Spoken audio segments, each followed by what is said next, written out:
Welcome back to a special bonus episode of Working Wild U. We wrapped up our first season, Wolves in the West, a few weeks back, and we've been blown away by the response from everyone. Thank you for listening, sharing, and reviewing the show. If you remember, we ended Season 1 on Wolves in the West by heading to Colorado, where wolves are set to be reintroduced by the end of 2023. As we explored in Episode 13, Colorado Parks and Wildlife is currently drafting the wolf management plan. Part of this process involves the Stakeholder Advisory Group, the SAG, which was made up of people from the ranching community, wildlife advocates, guides and outfitters, hunters and anglers, and wildlife managers, among others. Joining us today is Hallie Mahowald with Western Landowners Alliance, a landowner-led nonprofit advancing policies and practices to sustain working lands, connected landscapes, and native species. To ensure landowners and managers in Colorado were represented in providing input to Colorado Parks and Wildlife, Hallie was appointed as a member of the SAG, or the Stakeholder Advisory Group. Thanks for joining us today, Hallie. Glad to be here, Jared. Thanks for having me. So, the wolf plan process in Colorado is pretty much all people are talking about right now with things wolves. Where are we in this process? Yeah, great question. So right now, we are in the process of the review, the revisions, and the finalization of the wolf management plan. So the draft management plan was released by Colorado Parks and Wildlife in December of last year. And then there's been a number of Wildlife Commission meetings across the state, public comment period that wrapped up at the end of February of 2023 of this year. And now we are looking at a revised draft management plan, which will be in advance of this April Wildlife Commission meeting, with a final plan and approval set for early May of this year. So things are moving quickly, and we are really in kind of the final stages of this management plan process. Yeah, okay, wow. May for a final review plan. That's right around the corner. And it's important to remember that the court relisted wolves outside of the Northern Rockies in February 2022. What exactly does this mean for Colorado? Yeah, it's important to remember that the draft management plan that is currently being reviewed and revised and will be finalized in May is only under the case that wolves are under state management and being managed by Colorado Parks and Wildlife. But that is not the same as the federal recovery plan or a federal recovery process. And when wolves were relisted in February of 2022, they moved back under federal management by the U.S. Fish and Wildlife Service. So there's a federal management process because it's federally listed right now. So while Colorado Parks and Wildlife and U.S. Fish and Wildlife Service are working closely together, the Fish and Wildlife Service is actually undergoing their own process. And this is being really what you'd hear of it as is a 10J process. And what that means is that would allow the Fish and Wildlife Service to reintroduce wolves under the status of an experimental population. And that allows for greater management flexibility than it would if they were reintroduced as an endangered species. And so there is currently a process where a draft 10J was released, and there's public comment ongoing right now. And that process will be happening concurrently while the reintroduction and management plan in Colorado is being put together and finalized. So is this 10J process in Colorado something that the stakeholders are hoping for? Is that what they want? Yes. Particularly, from my seat at Western Landowners Alliance, it's critical for producers and landowners in Colorado to have this 10J in place. It will allow for a lot of the flexibility that we talk about in the 4 Cs. It will allow for more conflict prevention management and techniques to be allowable on the ground. It also will allow for lethal management in certain circumstances. Without a 10J, I would say it really feels like Parks and Wildlife, as well as the U.S. Fish and Wildlife Service, will really have their hands tied in terms of management. And so the hope is that this 10J process will be wrapped up and finalized in December of this year. And at the same time, under the Proposition 114, wolves will be reintroduced by December of this year. So it's an extremely tight timeline.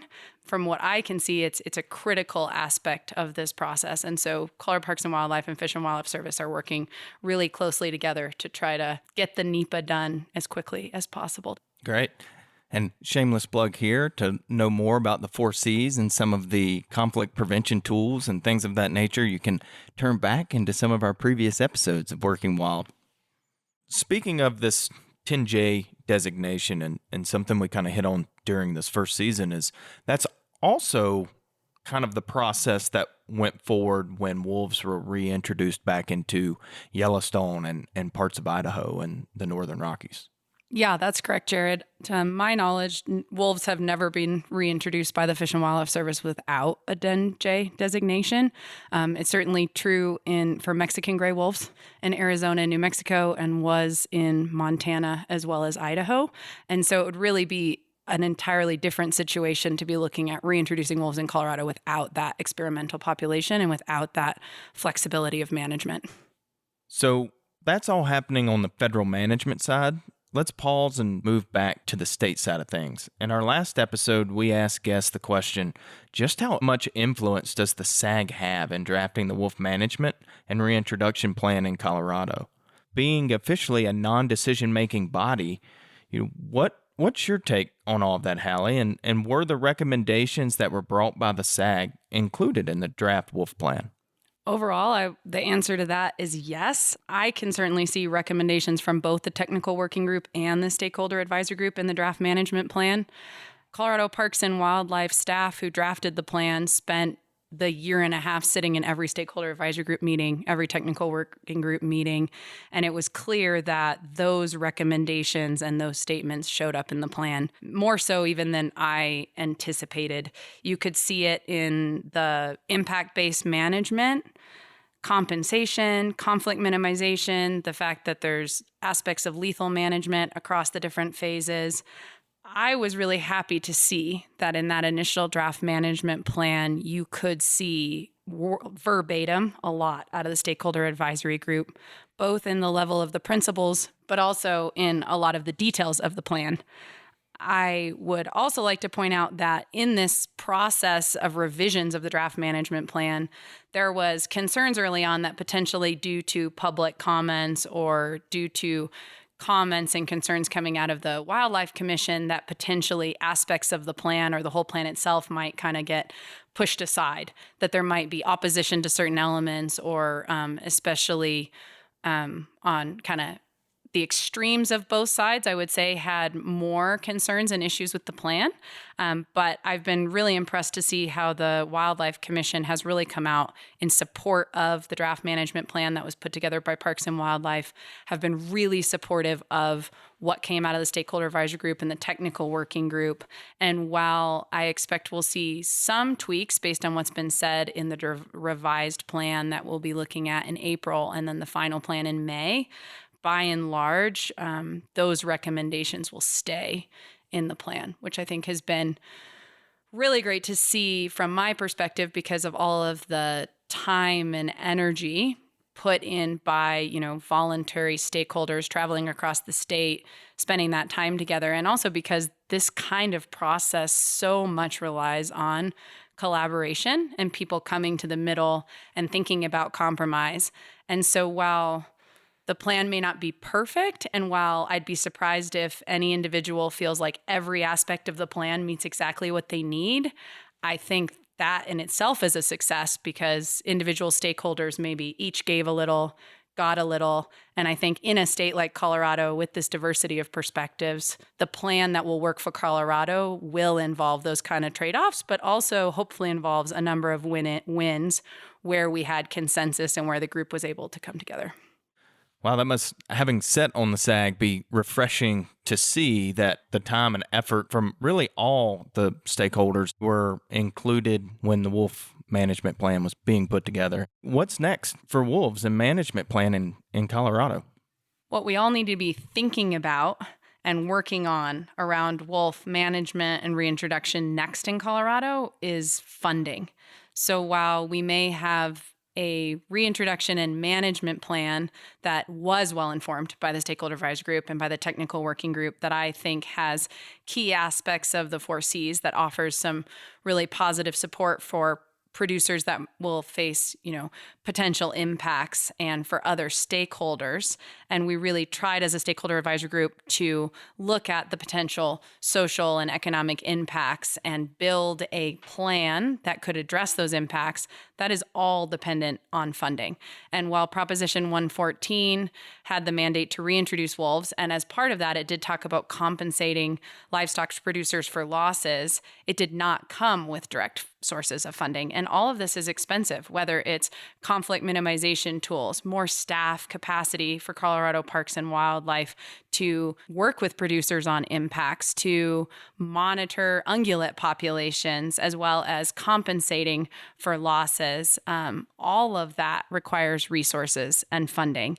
And that's really a critical piece that I would hate to see kind of lost in this process by saying like, wow, we may have successfully developed this plan, but now we really need to be looking for ways to ensure that as a state, there are resources to support that, to be able to address these impacts and to make this process a success, both for the people on the ground and for wolves. Thanks for sharing that perspective. And as we wrap things up here, is there, anything else that you would like to provide while I got you here?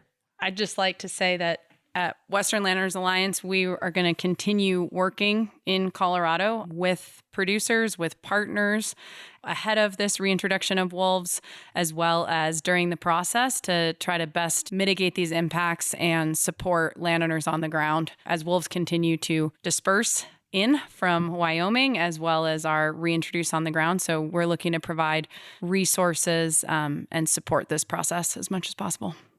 That's great. Thank you, Hallie, so much for being here. And to our listeners, again, we can't thank you enough for all of your support during Season 1. We're working hard on Season 2 coming down the line, and so stay tuned. And thank you, Hallie, again for sharing your expertise. Thanks, Sharon. Thanks for having me. It's great to be here today. Working Wild U is a production of Montana State University Extension and Western Landowners Alliance, with support from the Arthur M. Blank Family Foundation, Western SARE, and listeners like you. We'll see you later this year for Season 2 of Working Wild U.